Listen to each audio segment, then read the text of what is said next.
আসসালামু আলাইকুম। আজকের এই ভিডিওটা তোমাদের জন্য খুবই গুরুত্বপূর্ণ হতে যাচ্ছে। গতদিন আমাকে একজন একটা মেসেজ দিয়েছে এন্ড আমি চিন্তা করলাম যে এই যে প্রবলেমটা যারা বুঝছে প্রিপারেশন নিচ্ছ, বেশিরভাগ স্টুডেন্টকে এই সেম প্রবলেমটা ফেস করতেছো। সো আমরা ইন ডিটেইলস আলোচনা করব যে আসলে এই প্রবলেম থেকে আমরা কিভাবে বের হয়ে আসতে পারি। তো দেখো ভাই, ফার্স্ট আমাকে কি বলছে, আদাব ভাইয়া, আমি একজন সেকেন্ড টাইমার, মানে হচ্ছে এইচএসসি 24 ব্যাচ। আমি টায়ার্ড, আমি আর পারছি না ভাইয়া এত প্রেশার নিতে। কেন? কারণ আমার এমন ফিল হইতেছে যে আমি শুধু বোঝা হয়ে আছি আর কিছু না। মাঝে মাঝে সুইসাইডাল থট চলে আসছে। বুঝতে পারতেছো কোন লেভেলে চলে গেছে? এখান থেকে বের হওয়ার জন্য আমি ক্লান্ত হয়ে গেছি ভাইয়া। ম্যাট মেইন ছিল, দুইবার দিলাম হয় নাই। ফার্স্ট ডিইউ আর ইউ জিএসটি ছাড়া বাসা থেকে কোথাও দিতে দেয় নাই। এইবার এগ্রি আর ইউ দিয়েছি, হয় নাই। আমি কি করব ভাইয়া? আমার জাস্ট সবটা বিরক্ত লাগতেছে, নিজের উপর অসহ্য হয়ে গেছি আমি। আমি বললাম যে জিএসটি দিবা না, তোমার তো লাস্ট জিএসটি অপশন আছে, যেহেতু তুমি HSC 24 batch second timer and last শুধু জিএসটি বাড়তেছে। হ্যাঁ ভাইয়া দিব, কিন্তু পড়ায় কোনোভাবেই কনসেন্ট্রেট করতে পারছি না। সো সেম সিচুয়েশনে বলা যায় যে অনেক শিক্ষার্থী আসো, বেশিরভাগ যারা সেকেন্ড টাইমার আসো তারা তো আসোই, পাশাপাশি ফার্স্ট টাইমারও অনেকে এই টেনশনে আসো। সো এই প্রবলেম থেকে আমরা কিভাবে বের হতে পারি? আমার কথা যদি বলি, আমি যখন করোনার সময় অ্যাডমিশন টেস্ট দিচ্ছিলাম এইচএসসি 20 ব্যাচ, ওই সময় মেডিকেল হয়ে গেল এপ্রিলের দিকে, আর ঢাবির এক্সাম ছিল হচ্ছে অক্টোবরের দিকে। সো প্রায় 6 মাসের একটা গ্যাপ। সো যখন মেডিকেল একটু চান্সটা মিস করলাম, বাকি কিন্তু এই যে ঢাবি নেক্সট হচ্ছে ঢাবির এক্সাম অনেক পরে। সো মাঝখানে যে টাইমটা, এই টাইমটা কিন্তু বলা যায় পুরো আইডেন্টি ক্রাইসিসে থাকা লাগছে, যে কোথায় চান্স পাইছো, সবাই এক কথা জিজ্ঞাসা করে, কোথায় পড়তেছো, মেডিকেলে হয় নাই, এই রিলেটেড অনেক কোশ্চেন করতেছে। এই প্রবলেমগুলো কিন্তু আমিও সেম ফেস করে আসছি। সো আমি এই জন্য বুঝতে পারি আসলে যে তোমাদের আসলে এখন কি সিচুয়েশনের মধ্যে তুমি যাচ্ছ। সো ফার্স্ট অফ অল, এক নাম্বার তোমার যেটা কাজ হবে, বুঝছো, এক নাম্বার হচ্ছে তোমার হারানোর কিছু নাই, তুমি অলরেডি অনেক কিছু হারাইছো। সো তোমাকে এক্সপেকটেশন বন্ধ করতে হবে। তোমাকে কি করতে হবে ভাইয়া? এক নাম্বার হচ্ছে এক্সপেকটেশনস কি করতে হবে বলো তো? বন্ধ করতে হবে। কেন বন্ধ করতে হবে ভাইয়া? তাহলে তো আমি পড়াশোনা করতে পারবো না, এক্সপেকটেশন না থাকলে কি আর করবো? না, কথাটা আসলে আমরা বোঝার চেষ্টা করি। এক্সপেকটেশন ভাই মানুষকে বলা যায় যে অনেক হার্ট করে বা অনেক টেনশন দেয়। যখন তুমি এক্সপেক্ট করবা যে হ্যাঁ আমার গুচ্ছ লাগবে তো লাগবেই, এই চিন্তা যখন করতে যাবা, দেখবা মাথার মধ্যে সারাদিন খালি এই প্রেশার আসতেছে, আমার কি গুচ্ছতে চান্স হবে, যদি চান্স না হয় তাহলে কি হবে, এইসব চিন্তা মাথায় অনবরত আসতেই থাকবে। এই সব চিন্তা করতে যে তোমার যে মেইন কাজ পড়াশোনা করা, সেটাই তুমি করতে পারবা না। সো তোমাকে কি করতে হবে? ফার্স্ট অফ অল এক্সপেকটেশন রাখা যাবে না, তাহলে তোমার টেনশন অটোমেটিক কমে যাবে। তুমি চিন্তা করবা যে আমি আমার ইফোর্ট 100% দিব, 100 না, আমি আমার 110% দিব, আমি যা পারি তার থেকেও বেশি পড়বো। আমি যদি 10 ঘন্টা পড়তে পারি, আমি চেষ্টা করবো 12 ঘন্টা পড়ার আর কি, ঠিক আছে? ডেইলি বেসিসে আমি বেশি পড়ার চেষ্টা করব। আল্লাহ তাআলা তো দেখতেছেন, আল্লাহ তাআলা নিশ্চয়ই আমার উপর অবিচার করবেন না। ওকে, সো তোমার কাজ হবে তুমি তোমার ইন থেকে বেস্ট ট্রাই করবা, এন্ড এক্সপেকটেশন রাখা যাবে না। এন্ড সবচেয়ে গুরুত্বপূর্ণ যেটা আমাদের মাথায় রাখতে হবে, তোমাদেরকে আমি একটা ছোট্ট একটা ঘটনা শেয়ার করি। এই ঘটনাটা তুমি যদি মনে রাখতে পারো, তুমি অনেকাংশে ডিপ্রেশন থেকে মুক্তি পাবা। কি হয়েছে? কিছু সায়েন্টিস্ট একবার একটা অ্যাকুরিয়ামের মধ্যে হচ্ছে একটা বড় মাছ রাখছে আর কি, একটা বড় মাছ রাখছে। এই বড় মাছটার সাথে কিছু ছোট ছোট মাছও রাখছে আর কি, বুঝছো? বড় মাছের সাথে কিছু কিছু ছোট মাছও রাখছে। এখন এই যে বড় মাছটা, এটা তো ছোট মাছটাকে খেতে যাবে, তাই না?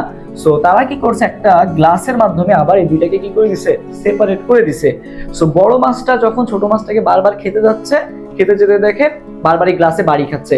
তো গ্লাসে বাড়ি খেতে খেতে একটা সময় দেখা গেছে গাদের মানে রক্ত, মুখ ফেটে রক্ত বের হওয়া শুরু হয়েছে।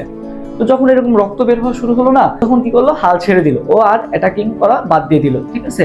সো ও এক কোনায় যে চুপ করে বসে থাকলো আর কি। তো এরপর সায়েন্টিস্টরা কি করলো, সায়েন্টিস্টরা এই যে গ্লাসটা আছে, বুঝছো, এই গ্লাসটা সরাই দিল। এই গ্লাসটা কি করলো, সরাই দিল। তো সরাই দেওয়ার পর এই যে ছোট মাছগুলো আছে, এই ছোট মাছগুলো এদিকে আসা শুরু করলো। ছোট মাছগুলো যখন এদিকে আসা শুরু করলো, ওর মুখের সামনে দিয়ে ঘুরতেছে, বাট ওর মধ্যে একটা ভয় ঢুকে গেছে, আমি যদি আবার খেতে যাই, আমি আবার বাড়ি খাবো, বা আমার আবার রক্তাক্ত হতে হবে। এই চিন্তা থেকে ও কি করলো, ওই ছোট মাছগুলোর সামনে দিয়ে ঘুরতেছে, বাট ও খাচ্ছে না। ওই না খেতে খেতে একটা পর্যায়ে যে ও ওই অ্যাকুরিয়ামের ভিতরেই কয়েকদিন পর দেখা গেছে মরে পুরা একেবারে ওর কাটা বের হয়ে আছে বা কঙ্কালটা বের হয়ে আছে। এই হচ্ছে অবস্থা। তো তুমি যদি এই ঘটনার সাথে একটু চিন্তা করো, এই যে এটা হচ্ছে অপরচুনিটি ছিল, এই অপরচুনিটি গুলো কোনো একটা বাধার কারণে তুমি হয়তো বা গ্র্যাব করতে পারো নাই, বাট এখন যখন তোমার মুখের সামনে দিয়ে ঘুরতেছে অপরচুনিটি গুলা, বাট তুমি ওই যে আগে চিন্তা করতেছো যে আগে আমার চান্স হয় নাই, আগে আমি ট্রাই করছিলাম পারি নাই, ওই চিন্তা করে তুমি যদি এখনো যদি একই সেম চিন্তা করতে থাকো, তাহলে কিন্তু এই যে তোমার যে সুযোগটা ছিল, এই যে চান্স পাওয়ার, এই সুযোগগুলো কিন্তু তুমি মিস করতেছো। সো এটা কিন্তু তোমার জন্য একটা ভালো সুযোগ, বুঝছো? সো তোমাকে কি করতে হবে, আগের চিন্তা বাদ দিতে হবে। আগে কি হয়েছে না হয়েছে সম্পূর্ণ ভুলে যাও, আগে কি হয়েছে না হয়েছে সম্পূর্ণ ভুলে যাও। গুচ্ছতে চান্স পাওয়াই তো সব না। গুচ্ছতে চান্স না পেলে কি হবে বলো? তোমার লাইফ কি থেমে থাকবে? অনেকেই আছে কিন্তু গুচ্ছতে চান্স না পেয়ে অনেক ভালো ভালো পর্যায়ে আছে। সো তুমিও যদি চান্স না পাও, আলটিমেটলি কিছুই হবে না। সো এক্সপেকটেশনটা বাদ দাও, তোমার কাজ হচ্ছে পরিশ্রম করে যাওয়া। সৃষ্টিকর্তা যদি লিখে রাখে, চান্স কেউ আটকাতে পারবে না, এটা বিশ্বাস রাখো। তাহলে দেখো যে চিন্তা তোমার অনেকাংশে কমে গেছে। আর সুইসাইডাল থট যেটা আছে, এই সুইসাইডাল থট আনাই যাবে না। তাহলে তো এই দুনিয়াতে তো কষ্ট পাচ্ছই, এবং আখিরাত যেটা আছে, আখিরাতে তোমার পুরো বরবাদ হয়ে যাবে। সো সুইসাইডাল থট কখনোই তোমার হচ্ছে মাথায় আনা যাবে না। আর এই যে প্রবলেমগুলো, এই প্রবলেমগুলো কিছু বছর পর যে যখন যাবা, 2-3 বছর পর, তখন দেখবে আগের প্রবলেমগুলো কোনো প্রবলেমই মনে হইতো না, ঠিক আছে? যেমন এই যে ক্লাস 5-6 এর প্রবলেম তোমার কাছে আমার কোনো প্রবলেম মনে হয়, বাট যখন তুমি ক্লাস 5-6 এ ছিলা, তখন যে ঘটনাগুলো ঘটতো, তখন মনে হতো যে আমার লাইফ এমন কেন, আমার এই কেন, ওই কেন। বাট এখন কিন্তু আর ওইগুলো কোনো প্রবলেমই মনে হয় না, তাই না? সো এরকম তুমি যত বড় হবা, তোমার দেখবা আগের প্রবলেমগুলো কোনো প্রবলেমই মনে হবে না। সো এখন ভাইয়া এইসব চিন্তা করে সুইসাইডাল থট বা এগুলা পুরাপুরি মাথা থেকে বাদ দাও। তুমি যোগ্য বলেই কিন্তু এতদূর আসতে পারছো, না হলে কিন্তু তুমি অনেক আগেই হাল ছেড়ে দিতা। সো শেষ পর্যন্ত যেহেতু আসছো, একটু ট্রাই করো, ইনশাল্লাহ চান্স হবে। আর ভাইয়ারা তো আছে তোমাদেরকে গাইডলাইন দেওয়ার, তোমাদের জন্য ক্লাস নিচ্ছি, এক্সাম নিচ্ছি, তারপর রুটিন ওয়াইজ তোমাদেরকে পড়া ধরতেছি, সবকিছুই করতেছি। সো বলো কোন অংশে কম আছে? একটা জায়গায় কম আছে, সেটা হচ্ছে সিদ্ধান্ত। তোমাকে সিদ্ধান্ত নিতে হবে যে হ্যাঁ, আমি আমার শেষ ট্রাইটা করব, যা হবে দেখা যাবে। এন্ড সবাই কিন্তু চান্স পাবে না, এটা তোমাকে মেনে নিতে হবে। কারণ দেখো সিট আছে কত, মাত্র 8-9 হাজারের মতো সিট আছে।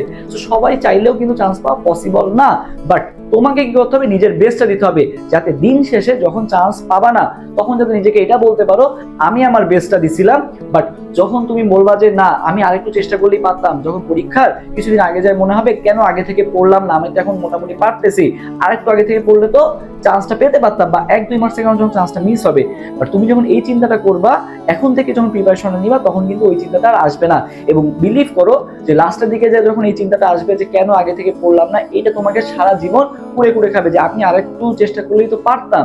সো এইটা যাতে আর না হয়, এখন থেকে এইভাবে প্রিপারেশনটা নাও, এখন থেকে নিজের হার্ড অ্যান্ড সোল ট্রাই করো।